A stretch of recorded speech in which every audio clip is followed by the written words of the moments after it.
Hello everyone, welcome to my channel. I hope कि आप सब ठीक होंगे और अब अपने स्टडी कर रहे होंगे जैसे कि बोलते हो अपने हर वीडियो में। तो देखिए, लास्ट वीडियो जो हमने की थी वो हमने की थी सीडीपी थ्योरी की, जो कि हमारी सीरीज हमने स्टार्ट कर रखी है। उसमें हमने मे बी 16 टॉपिक हम कवर कर चुके हैं। नेक्स्ट वीडियो में हम करेंगे टॉपिक नंबर 17। और आज जो ये हमारी वीडियो है ये है सीडीपी मॉक टेस्ट की, जिसमें कि आज हम कवर अप करेंगे मॉक टेस्ट नंबर 10। इससे पहले 9 मॉक टेस्ट मैं आपको कवर करा चुकी हूँ, जिसमें हर मॉक टेस्ट में हमने टोटल 30 क्वेश्चन हमने कवर अप किए हैं सीडीपी के।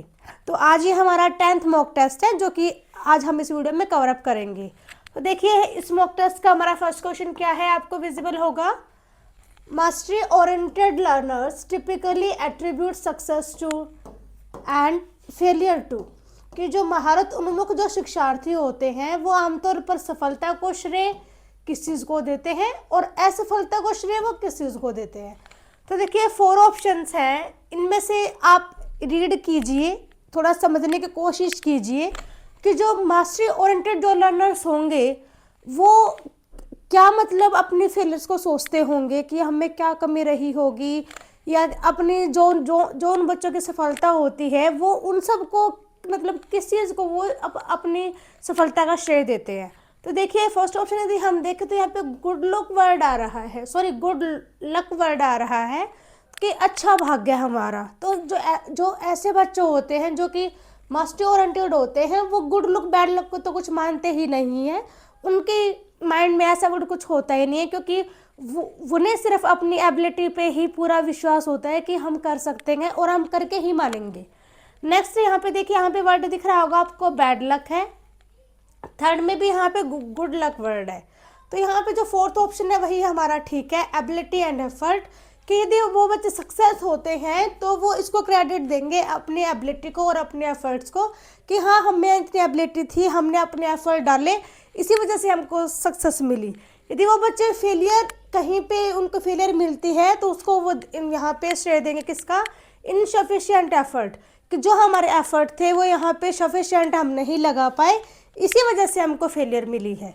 तो यहाँ पे फर्स्ट क्वेश्चन का जो हमारा आंसर ऑप्शन नंबर 4 होगा वो यहाँ पे बिल्कुल ठीक होगा, ability and effort, insufficient efforts.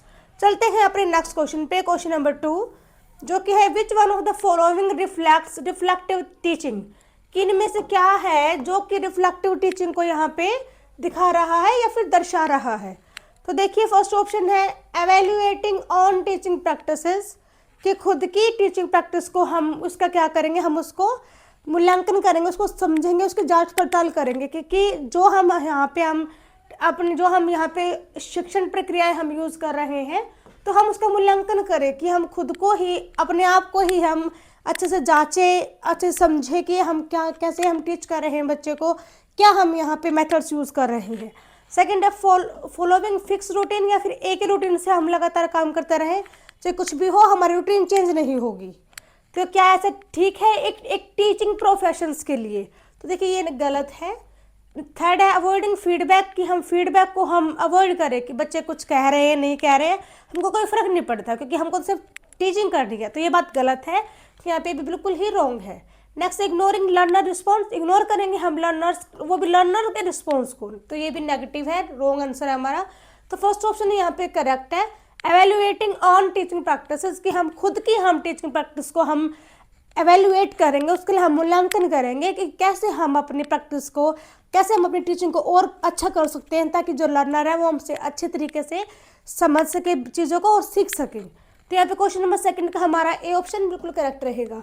Next चलते हैं अपने क्वेश्चन नंबर 3 पे, जो कि देखिए क्या है, डेवलपमेंट के रिगार्डिंग ये हमारा क्वेश्चन है। Development of a child means, कि एक बच्चे के डेवलपमेंट का मतलब क्या होता है, क्या वो growth of the body only होता है, क्या सिर्फ हम बॉडी की ग्रोथ को यहाँ पे लेके चलते हैं डेवलपमेंट के कंसेप्ट में।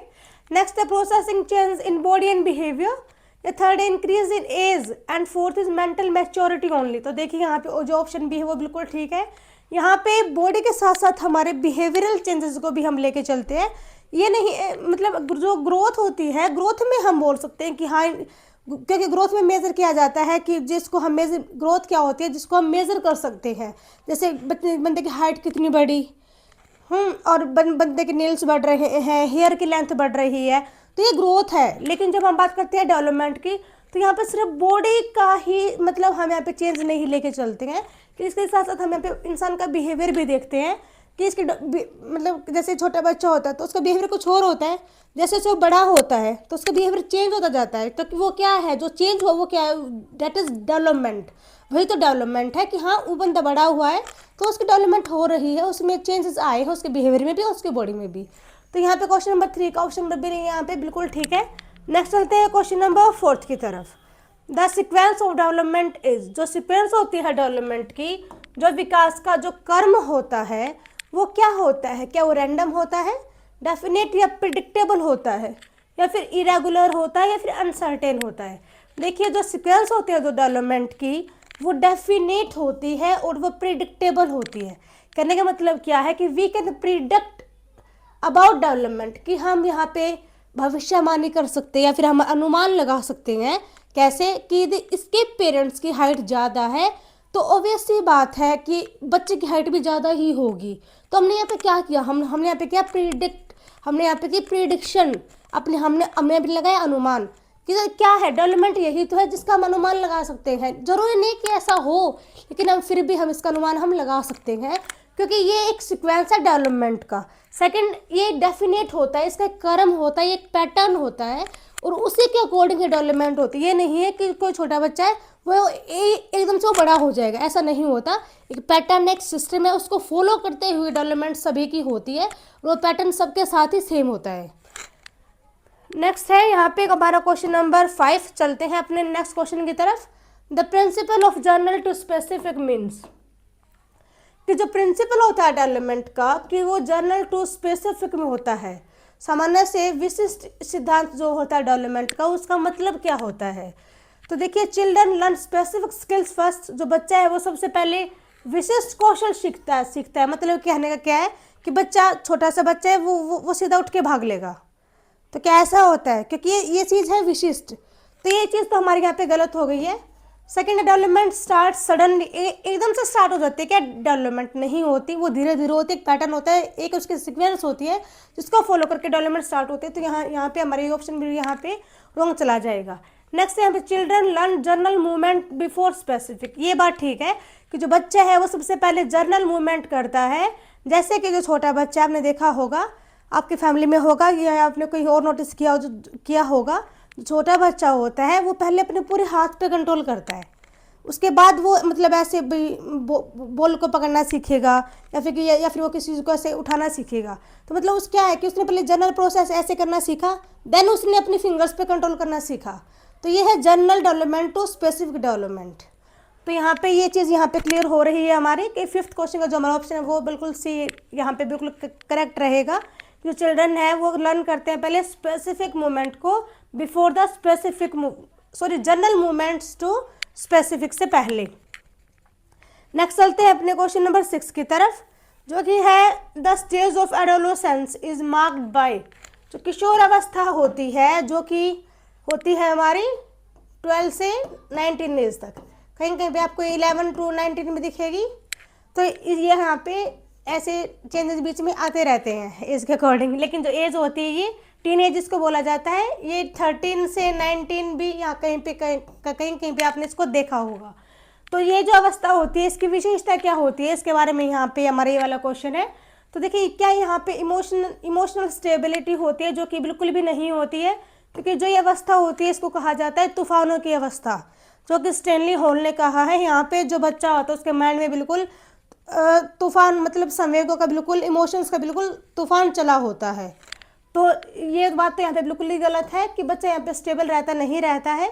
Second, rapid physical and emotional changes, ये बात बिल्कुल ठीक है कि बहुत ज़्यादा और बहुत जल्दी यहाँ पे फिजिकल और इमोशनल चेंज आते हैं यहाँ पे बच्चे में एडोलेसेंस में। नेक्स्ट है लैक ऑफ क्यूरियोसिटी, ये बात बिल्कुल गलत है। बच्चा यहाँ पे बहुत ज़्यादा जिज्ञासु होता है, वो यहाँ पे बहुत ज़्यादा जानने का इच्छुक होता है, वो हर चीज़ को यहाँ पे समझना चाहता है, जानना चाहता है। तो ये ऑप्शन भी हमारा गलत हो जाएगा। नेक्स्ट है डिपेंडेंट ऑन पेरेंट्स, नहीं, बच्चा बिल्कुल यहाँ पे इस एज में बिल्कुल फ्रीडम चाहता है कि उसको कोई रोके ना टोके ना, जो वो चाह रहा है वो बिल्कुल ठीक कर रहा है और वो करके ही मानेगा। तो बच्चों को इस एज में बिल्कुल फ्रीडम चाहिए होती है, वो अपने पेरेंट्स से डिमांड करता है कि आई नीड फ्रीडम, मेरे को आप ज़्यादा बर्डन मत दो। तो इस एज में यहाँ पे वो डिपेंड नहीं रहना चाहता है पेरेंट्स पे, तो ये ऑप्शन भी हमारे यहाँ पे बिल्कुल रॉन्ग रहेगा। जो ऑप्शन ठीक है वो हमारा रहेगा option B, rapid physical and emotional changes. Next चलते हैं क्वेश्चन नंबर 7 की तरफ। पर्सनैलिटी रेफर्स टू, पर्सनैलिटी क्या है, जो व्यक्तित्व है उसका अर्थ क्या होता है। वही बात है कि क्या सिर्फ हम फिजिकल अपीयरेंस को हम मान लेंगे कि हाँ इस इंसान की शारीरिक बनावट ठीक है तो क्या इसकी पर्सनैलिटी अच्छी है, नहीं, ये रॉन्ग हो जाएगा हमारा। सेकंड है एटीट्यूड ओनली, नहीं, हम केवल एटीट्यूड को भी नहीं मान सकते, इंटेलिजेंस को भी नहीं मान सकते। Totality of behaviour and traits, ये हमारा बिल्कुल ठीक रहेगा कि जहाँ बिहेवियर और ट्रेट्स दोनों ही मिल जाए इज इक्वल टू क्या हो जाएगा, पर्सनैलिटी। क्या हम सिर्फ बिहेवियर को, कि इंसान हो सकता है कि वो इंसान सिर्फ आपके सामने ही बिहेवियर अच्छा कर रहा हो और अगर सामने उसका बिहेवियर कुछ और हो, क्योंकि डबल फेस नाम की आपने चीज़ सुनी होगी, तो यहाँ पे वो चीज़ आ रही है मुखौटा, कि आपके सामने कुछ किसी के सामने कुछ। तो उस इंसान के असल के उसके ट्रेट्स क्या है, उसके गुण क्या हैं, जो उसके असली गुण हैं वही है उसकी ट्रेट्स और उसका बिहेवियर। जब हम दोनों को मिक्स करते हैं ना तब बनती इंसान की क्या, पर्सनैलिटी। तो यहाँ पे 7th का यहाँ पे डी ऑप्शन यहाँ पे बिल्कुल ठीक है। नेक्स्ट चलते हैं अपने क्वेश्चन नंबर 8 की तरफ। क्वेश्चन नंबर 8 है, according to Freud personality has, personality के यहाँ पे व्यक्तित्व के घटक कौन कौन से हैं। तो देखिए जो फ्रायड ने यहाँ पे बताए हैं, इन्होंने यहाँ पे पर्सनैलिटी के 3 कंपोनेंट्स बताए हैं, जो कि है id, ego and super ego. Id, ego and super ego, ये तीनों ही यहाँ पे इन्होंने बताए हैं व्यक्तित्व के घटक। इन आपको यदि इन तीनों के बारे में डिटेल से पढ़ना है, क्योंकि ये टॉपिक जो है इंपॉर्टेंट टॉपिक है, id, ego and super ego, इसके बारे में मतलब इससे रिलेटेड क्वेश्चन जरूर आता है एग्जाम में। यदि आपको इस पर अलग से पूरी डिटेल वीडियो जाननी है तो आप जाके देख सकते हो, चैनल पे पहले से अपलोडेड है, जो कि मैंने इन तीनों को डिफ्रेंशिएट करके अच्छे से समझाया है वीडियो में कि तीनों में क्या डिफरेंस है, तो आपको वहाँ से इजीली समझ में आ जाएगा। नेक्स्ट चलते हैं क्वेश्चन नंबर 9th की तरफ। पर्सनालिटी डेवलप्स थ्रू, पर्सनालिटी कैसे डेवलप होती है। क्या ये सिर्फ हमारी हेरिडिटरी होती है पर्सनालिटी, या एनवायरनमेंट होती है, या फिर इंटरेक्शन होता है हेरिडिटी और एनवायरनमेंट दोनों का, या फिर स्कूल ओनली। तो देखिए ऑप्शन सी इज करेक्ट है। आपने अंदाजा लगा भी लिया होगा कि जो पर्सनैलिटी है वो हेरिडिटरी और एनवायरनमेंट वो दोनों ही होती है, दोनों ही जब इकट्ठे मिलकर काम करते हैं तभी इंसान की पर्सनैलिटी अच्छी बनती है। इसमें बहुत ज़्यादा इफेक्ट करता है हमारी फैमिली का एनवायरनमेंट, हमारे स्कूल का एनवायरनमेंट, कि हम कहाँ ग्रो कर रहे हैं और हम क्या क्या सीख रहे हैं अपनी फैमिली से और अपने स्कूल से, जहाँ पे हम रह रहे हैं, हमारी लोकेलिटी, हर चीज़ इफेक्ट करती है हमारी पर्सनैलिटी को। हमारे क्योंकि जहाँ पे हम रहेंगे उसके अकॉर्डिंग ही हम बोलेंगे, वैसे ही हम बिहेव करेंगे। तो जो हम देखते हैं हम वही सीखते हैं, जैसे कि हमने अपनी थ्योरीज में पढ़ा है, अनुकरण से सीखते हैं हम। तो ये यहाँ पे इफेक्ट पड़ता है हेरिडिटी का एनवायरनमेंट का दोनों का ही हमारी पर्सनैलिटी पे। तो क्वेश्चन नंबर 9 का यहाँ पे सी ऑप्शन हमारा बिल्कुल ठीक रहेगा। नेक्स्ट चलते हैं क्वेश्चन नंबर 10 पे। क्वेश्चन नंबर 10 देखिए, थिंकिंग इज, जो विचार जो प्रक्रिया है वो क्या होती है। क्या वो हैबिचुअल रिएक्शंस होते हैं, इमोशनल एक्सप्रेशंस होते हैं, फिर फिजिकल मूवमेंट होती है, फिर mental processes of dealing with ideas. तो देखिए ये ऑप्शन यहाँ पे बिल्कुल ठीक रहेगा कि विचारों को संसाधित करने की मानसिक प्रक्रिया है ये, कि हम कैसे डील करते हैं अपने आइडियाज़ के साथ। आपने सोचा अगर हम बैठ के लगातार सोचे जा रहे हैं तो क्या कर रहे हैं हम, दैट इज थिंकिंग ना, दिस इज थिंकिंग।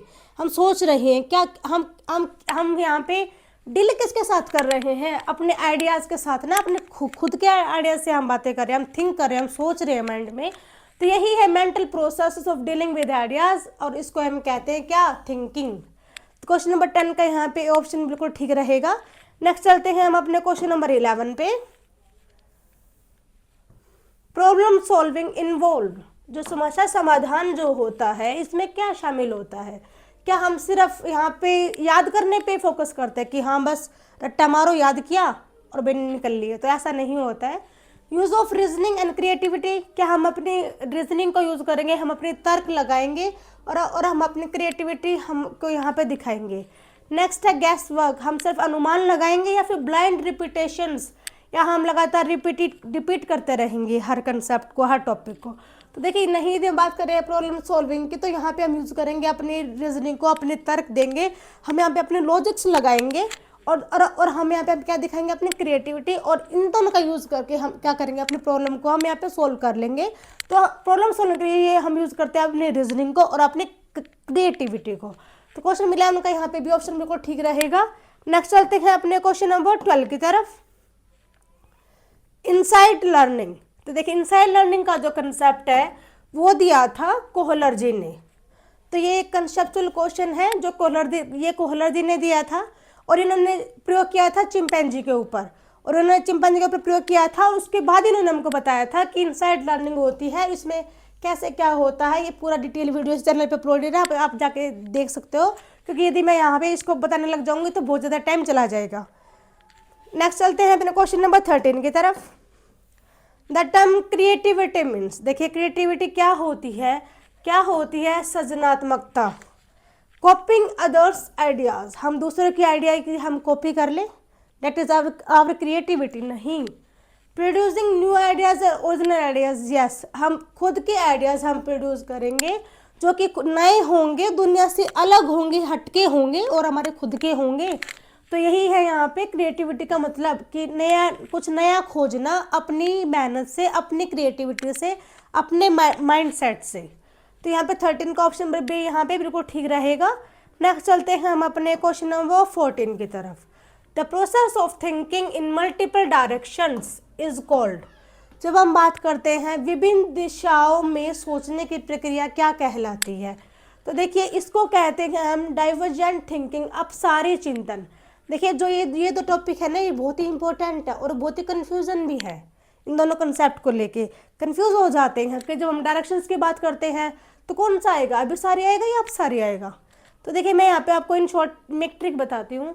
जैसे यहाँ पे है डायरेक्शन, डी वर्ड है आपको यहाँ पे, तो देखिए ये डाइवर्जेंट थिंकिंग, डी डायरेक्शन की बात आएगी और डाइवर्जेंट का डी। तो ये इसका आंसर यही है कि जब हम अलग अलग डायरेक्शन में जब हम सोचते हैं, डेट इज कॉल्ड क्या, डाइवर्जेंट थिंकिंग।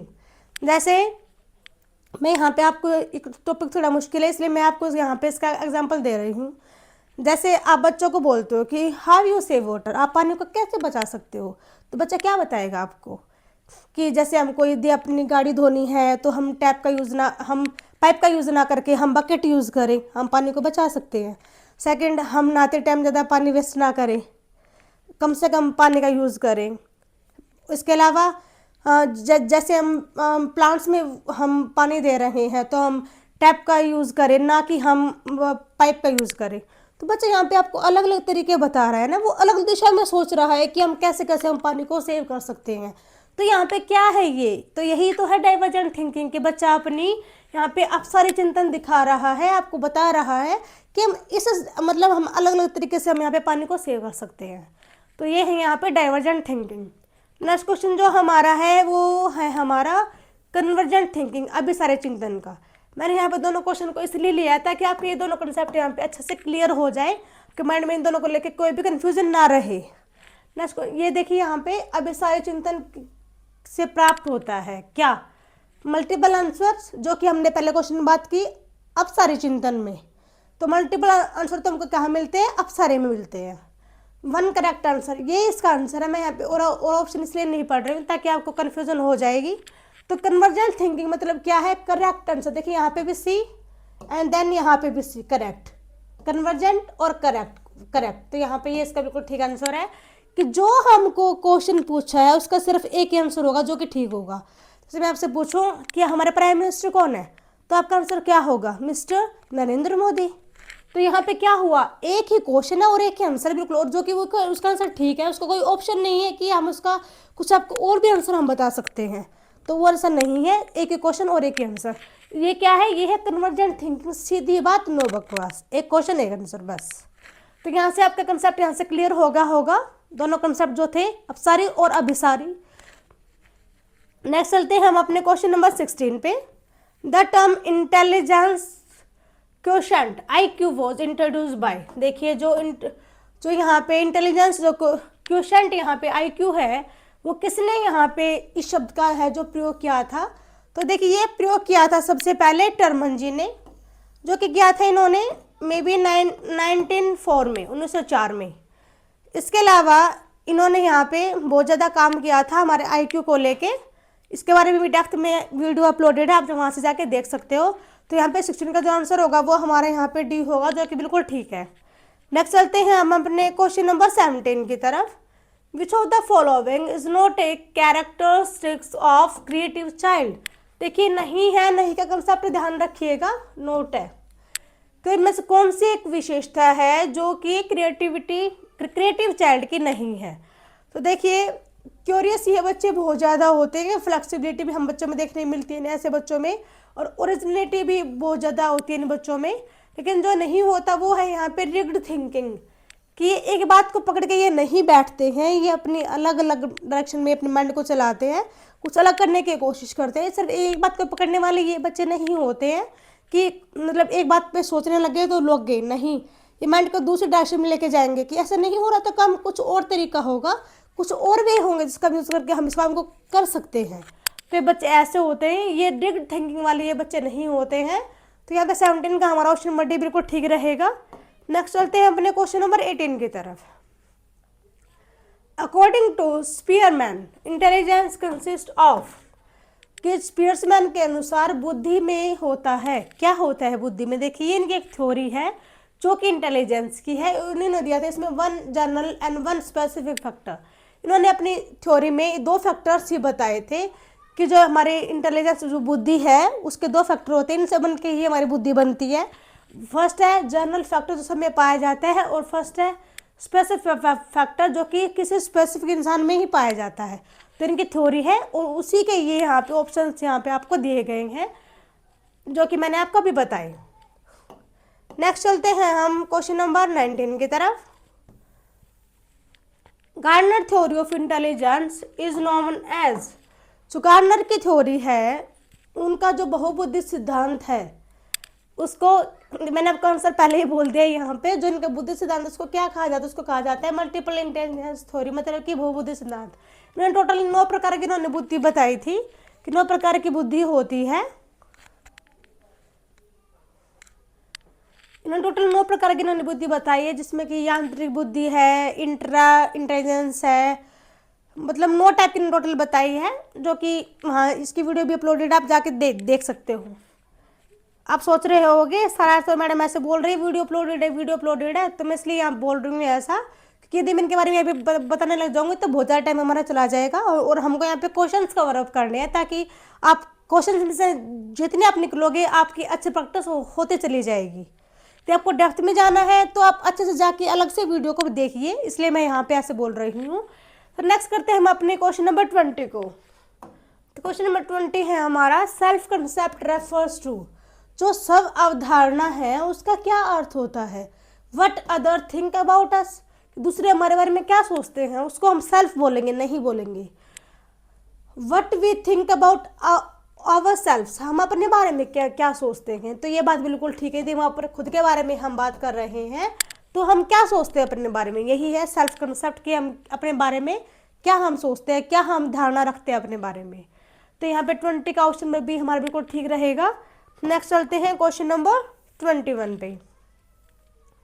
तो देखिए क्वेश्चन नंबर 21 है, problem solving ability depends on, problem solving ability depend on, तो समस्या समाधान की जो क्षमता है वो किस पर निर्भर करती है। क्या वो हमारी फिजिकल स्ट्रेंथ है कि हम प्रॉब्लम को कैसे सॉल्व कर रहे हैं। तो हमको फिजिकल स्ट्रेंथ हमको कब नीड होती है, हमको कोई सामान उठा के, भारी सामान उठा के हमको यहाँ पे रखना है, तो तब हम इसको यूज़ करेंगे ना, कि हमारे क्या हम कितने पावरफुल हैं, क्या हम उसको सामान को हम उठा के हम उसको रख सकते हैं। लेकिन हम बात करेंगे यहाँ पे एज ओनली, क्या एज मैटर करती है प्रॉब्लम सॉल्विंग के लिए, नहीं। मेमोरी ओनली, क्या हमारी सिर्फ स्मृति, क्या सिर्फ हमारी मेमोरी यहाँ पे जरूरी है, नहीं। इंटेलिजेंस एंड एक्सपीरियंस, ये बात यहाँ पे बिल्कुल ठीक है कि कैसे हम प्रॉब्लम को यहाँ पे सोल्व कर रहे हैं उसके लिए ज़रूरी है हमारी बुद्धि, हमारी इंटेलिजेंस, और सेकंड हमारा एक्सपीरियंस कि हम कैसे हम प्रॉब्लम को फेस करते आ रहे हैं, हमको एक्सपीरियंस है या फिर नहीं है। नेक्स्ट है यहाँ पे क्वेश्चन नंबर 22।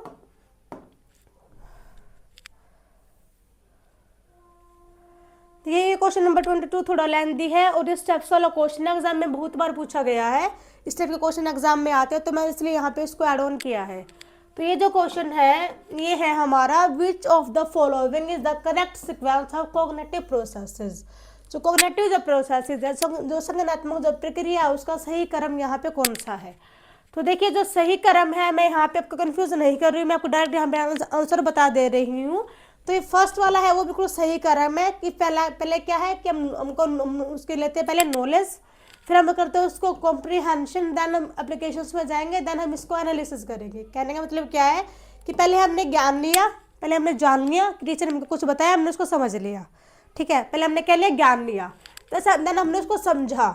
जैसे कि टीचर ने बताया कि भाई जो पेड़ है वो हमारे लिए बहुत ज़्यादा यूजफुल होते हैं, उसका बहुत ज़्यादा महत्व है, आपने अपने ज्ञान ले लिया, ठीक है, ले लिया।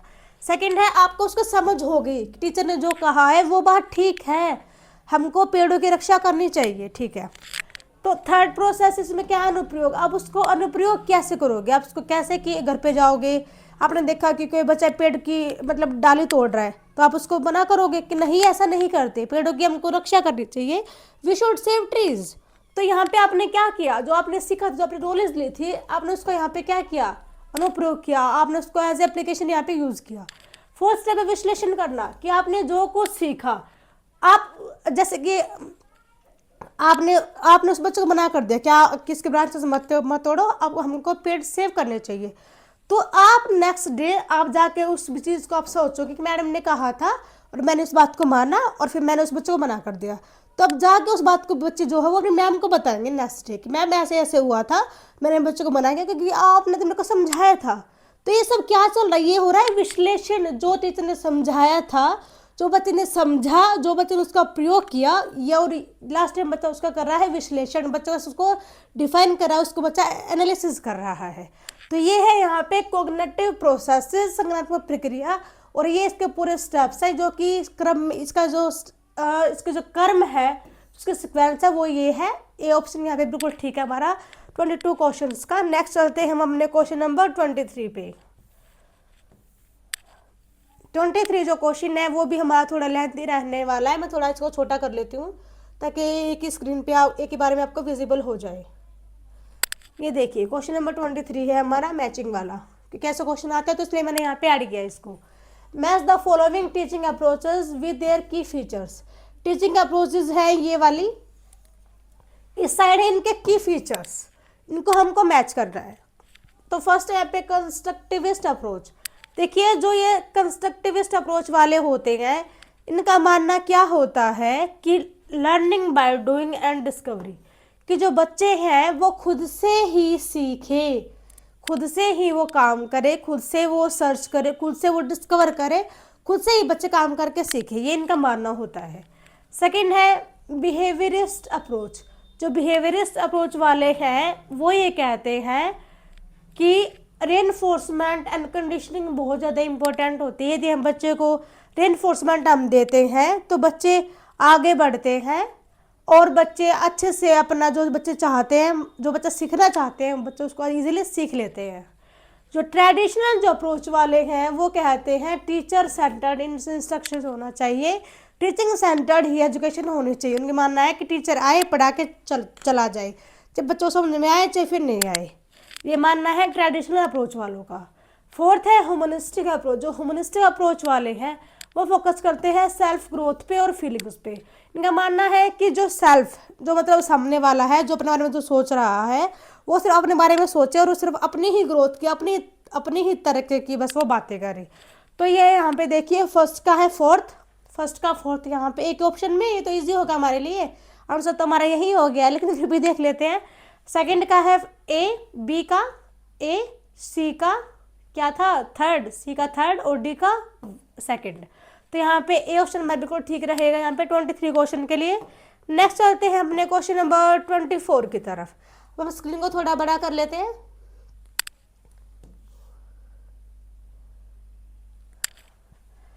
ये देखिए क्वेश्चन नंबर 24, ये भी यहाँ पे डायरेक्ट क्वेश्चन है। Which psychologist emphasise the role of reinforcement. कौन सा यहाँ पे साइकोलॉजिस्ट था जिसने कि फोर्स किया था किस पे, रेनफोर्समेंट पे, कि जो रेनफोर्समेंट होता है, जो पुनर्बलन जो होता है, जो सुदृढ़ीकरण जो होता है, वो उसकी भूमिका पर किसने बल दिया था। तो देखिए ये दिया था BF स्किनर जी ने, इनका ही मानना था कि रेनफोर्समेंट यदि हम बच्चों को टाइम में देंगे, करेक्ट टाइम पे हम देंगे, तो बच्चे की जो बिहेवियर करने की जो पावर होगी वो और ज़्यादा बढ़ जाती है। तो बच्चा अच्छा बिहेवियर, यदि आप अच्छा उसको पुनर्बलन दे रहे हो तो बच्चा अच्छा काम करेगा, यदि नेगेटिव मिल रहा है तो बच्चा नेगेटिव काम करेगा। तो डिपेंड करता है कि हम बच्चों को हम कैसे मोटिवेट कर रहे हैं। तो ये कंसेप्ट दिया था किसने? BF स्किनर ने। नेक्स्ट चलते हैं अपने क्वेश्चन नंबर 25 पे। According to Crow and Crow psychology is, कि क्रो एंड क्रो के अनुसार मनोविज्ञान क्या है? इन्होंने क्या कहा था मनोविज्ञान के बारे में? तो देखिए इन्होंने कहा था the study of experience behaviour and mental activities is psychology, कि क्या होती है मनोविज्ञान है क्या? तो इन्होंने कहा था कि जो अनुभव, व्यवहारों और जो मानसिक क्रियाओं का जो अध्ययन होता है वही क्या है? मनोविज्ञान है। तो ये डेफिनेशन है जो कि यहाँ पे मैंने आपको समझाने के लिए इस क्वेश्चन को मैं यहाँ पे लेके आई हूँ। नेक्स्ट चलते हैं हम क्वेश्चन नंबर 26 पे। What is the best way to handle a demotivated student, कि एक बच्चा है जो कि डिमोटिवेटेड है, तो हम उसको कैसे हैंडल करेंगे, क्या तरीका हम अपनाएंगे? देखिए जो ये क्वेश्चन है ये DSSB PRT में आया है अभी 2018 में, अभी तो नहीं कह सकते, थोड़ा टाइम पहले आया है। तो क्वेश्चन जो आपके मैं लिए यहाँ पे लेके आ रही हूँ सारे इंपॉर्टेंट क्वेश्चन है। आप प्रैक्टिस कीजिए क्वेश्चंस का, एक बार मतलब सारे क्वेश्चनों में से आप निकल जाइए, ऐसे समझ लीजिए। इससे बहुत ज़्यादा हमके मतलब को हमारे अंदर से कॉन्फिडेंस भी आ जाता है कि हमने क्वेश्चन ज़्यादा, जितने ज़्यादा हम करेंगे तो उतनी ज़्यादा ही हमारी अंडरस्टैंडिंग अच्छी होती जाएगी और हम क्वेश्चन को समझते चले जाएंगे। तो 26 यहाँ पे हमारा क्वेश्चन है कि एक डिमोटिवेटेड स्टूडेंट है, तो हम उसको यहाँ पे कैसे हैंडल करेंगे? क्या पनिश करेंगे डिमोटिवेटेड स्टूडेंट को, आइसोलेट कर देंगे हम उसको और बच्चों से? तो नहीं। इंक्रीज होमवर्क लोड, और ज़्यादा काम दे दे बच्चे को, परेशान कर दे बच्चे को, छोटे से जान को? तो नहीं। थर्ड है provide encouragement and personalise support, ये यहाँ पे बिल्कुल ठीक है कि हम बच्चे को एनकरेज करेंगे, हम उसको मोटिवेट करेंगे काम करने के लिए, और हम उसको एक पर्सनल सपोर्ट देंगे, जिससे बच्चों को ये लगेगा कि हाँ मैम तो मेरे बारे में समझ रही है, मैम मुझे समझ रही है, मेरे को क्या प्रॉब्लम है। तो बच्चा थोड़ा सा फैमिलियर सा फील करेगा और बच्चा धीरे धीरे ट्रैक पे आ जाएगा, काम करना वो स्टार्ट कर देगा, जिससे कि बच्चे की जो लर्निंग जो प्रोसेस है वो अच्छे से स्मूथली चलनी स्टार्ट हो जाएगी। तो यहाँ पे 26 का यहाँ पे सी ऑप्शन हमारा बिल्कुल ठीक रहेगा। नेक्स्ट चलते हैं हम क्वेश्चन नंबर 27 पे। देखिए जो ये क्वेश्चन है ये भी हमारा DSSB TGT में आया है 2019 में। तो देखिए इस क्वेश्चन में क्या है कि छात्रों की प्रेरणा में सबसे अधिक प्रभाव किसका पड़ता है, कि कौन सा फैक्टर है जो स्ट्रोंगेस्ट है, इन्फ्लुएंस करता है स्टूडेंट के मोटिवेशन को? तो क्लासरूम सेटिंग्स करेंगी क्या? बच्चे के बैठने का सेल्फ उसको यहाँ पे मोटिवेट करेगा बच्चों को? तो नहीं करेगा। टाइम टेबल भी नहीं करेगा, यूनिफॉर्म पॉलिसी भी नहीं करेगी। तो जो ऑप्शन बी है वो यहाँ पे बिल्कुल ठीक है, स्टूडेंट इंटरेस्ट इन सब्जेक्ट, कि बच्चा कितना इंटरेस्ट लेके बच्चा यहाँ पे सीख रहा है। यदि बच्चा खुद से मोटिवेटेड है बच्चा, तो बच्चा बहुत इजीली चीज़ को समझ जाएगा। और बच्चा यदि मोटिवेटेड नहीं है, बच्चा का इंटरेस्ट ही नहीं है, तो चाहे आप उसको कितना ही मोटिवेट कर लो फिर तो बच्चा कुछ करेगा ही नहीं। तो मेन बात है यहाँ पे बच्चे का इंटरेस्ट, कि जो हम बच्चे को पढ़ा रहे हैं क्या उसमें बच्चे का इंटरेस्ट है या फिर नहीं है, ये बात बहुत ज़्यादा यहाँ पे डिपेंड करती है। क्वेश्चन नंबर 27 का हमारा बी ऑप्शन यहाँ पे बिल्कुल ठीक रहेगा। नेक्स्ट चलते हैं हम अपने क्वेश्चन नंबर 28 की तरफ। ये देखिए 28 क्वेश्चन हमारा ये है, which need must be satisfied before esteem needs. जो पैसलों की जो थ्योरी है, हिरार्की नीड्स थ्योरी जो इनकी है, तो उसमें जो आत्मसम्मान की जो आवश्यकता है, इससे पहले कौन सी आवश्यकता की संतुष्टि होना जरूरी है?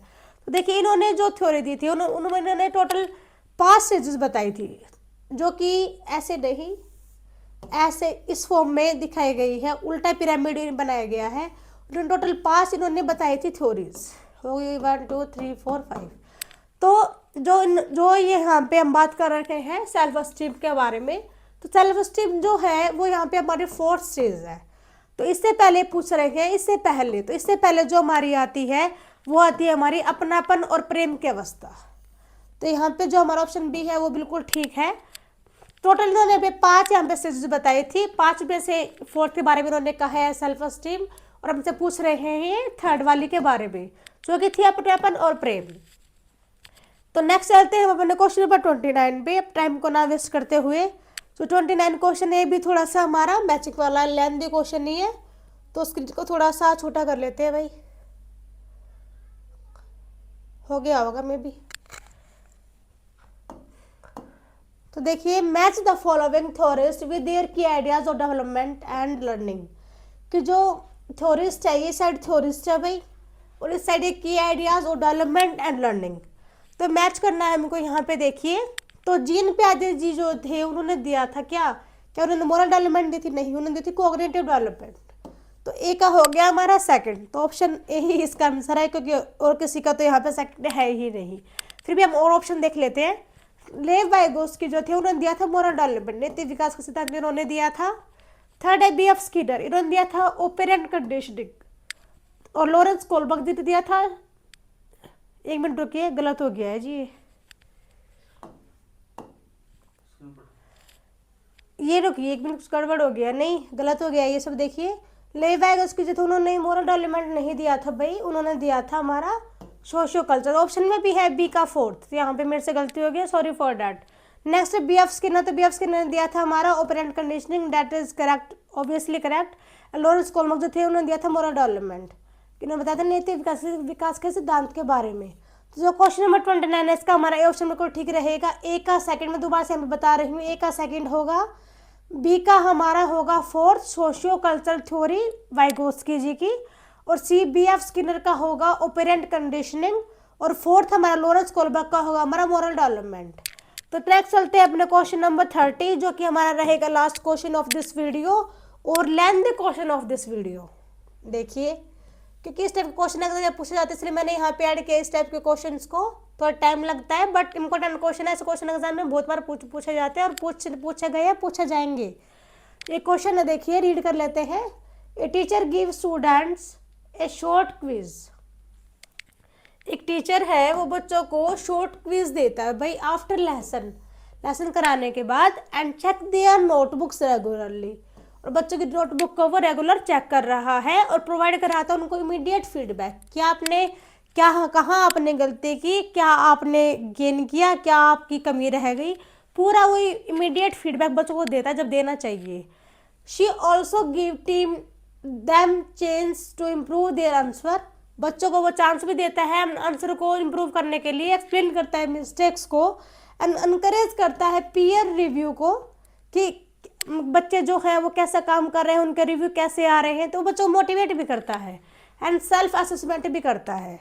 तो एंड में क्या हुआ, टर्म के एंड में, she conduct a test to evaluate overall understanding of the subject, last में जो टीचर है वो कंडक्ट करता है एक टेस्ट, ताकि वो अंडरस्टैंड कर सके कि बच्चों ने सब्जेक्ट में बच्चों की समझ कैसी है, बच्चों ने क्या सीखा है। Based on the situation answer of the following question.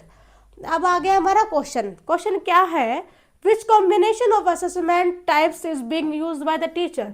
तो टीचर है यहाँ पे, वो किस प्रकार के मूल्यांकन का यहाँ पे क्या कर रहा है, यूज कर रहा है, उपयोग कर रहा है।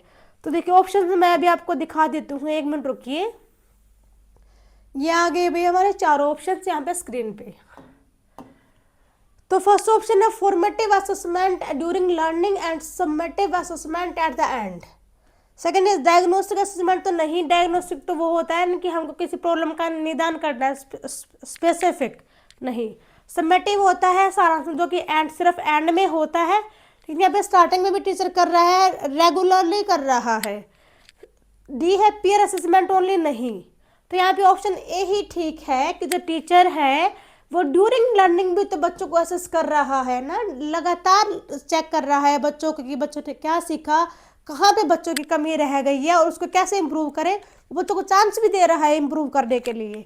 और देन इज समेटिव असेसमेंट कि एंड में भी तो वो पूरा एक टेस्ट ले रहा है कि बच्चों को अंडरस्टैंडिंग हुई है कंसेप्ट की, सब्जेक्ट की हुई है या फिर नहीं हुई है। तो यहाँ पे ऑप्शन ए हमारा ठीक रहेगा 30 क्वेश्चंस का। तो आज की हमारी जो वीडियो है यहाँ पे हो जाती है ख़त्म हमारा कंटेंट। आई होप कि आपको समझ में आया हो कंटेंट अच्छा लग रहा हो तो वीडियो को लाइक कीजिएगा, शेयर कीजिएगा, ताकि औरों की भी हेल्प हो जाए और भी यहाँ से बेनिफिट ले पाए, कंसेप्ट को समझ पाए और कंटेंट से भी वो अपना फ़ायदा यहाँ पे ले सके। थैंक्स एवरीवन, मिलते हैं अपने नेक्स्ट वीडियो में। Bye bye.